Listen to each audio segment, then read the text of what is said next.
అదే నమస్కారం అండి. మీరు కాకినాడ నివాసులైతే రూరల్ ప్రాంతంలో ఉండే వాళ్ళకి వలసపాక, లావాకలపూడి, రమణయ్యపేట ఇలాంటి ఏరియాలో ఉన్న వాళ్ళకి ఒక నెల రోజుల నుంచి ఒక ఫౌల్ స్మెల్, డర్టీ స్మెల్ వస్తుంది కదండి. ఇండస్ట్రియల్ పొల్యూషన్ మీరందరూ ఫేస్ చేస్తున్నారు.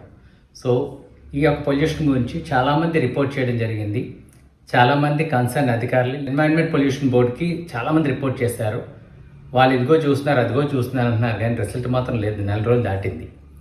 సో మీకు కూడా ఈ ప్రాబ్లం ఉంటే మీరు ఏం చేయాలంటే, మీరు గూగుల్కి వెళ్ళి ఏపీ పొల్యూషన్ కంట్రోల్ బోర్డ్ అని టైప్ చేయండి. టైప్ చేసిన తర్వాత మీకు వెబ్సైట్ వస్తుంది. ఆ వెబ్సైట్లో రమణయ్యపేట ఆఫీస్ యొక్క డీటెయిల్స్ వస్తుంది. ఈ యొక్క డీటెయిల్స్కి మీరు ఈమెయిల్స్ కానీ ఫోన్స్ కానీ చేయండి.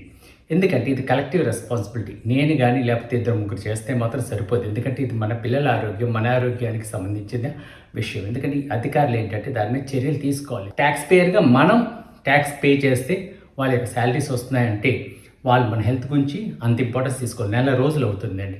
నెల రోజులు అయినా సరే ఇంకా దీని మీద ఒక పరిష్కారం రాలేదంటే మీరు ఆలోచించవలసిన మీ పాత్ర కూడా చేయగలుగుతామండి. ఎందుకంటే మనం హ్యాపీగా గ్రీన్ ఎన్వైరన్మెంట్లో పొల్యూషన్ లేని కాకినాడలో ఉండాలని నేను కోరుకుంటున్నాను. మీరు కూడా అదే విధంగా కోరుకోవాలని నేను కోరుకుంటున్నాను. Thank you.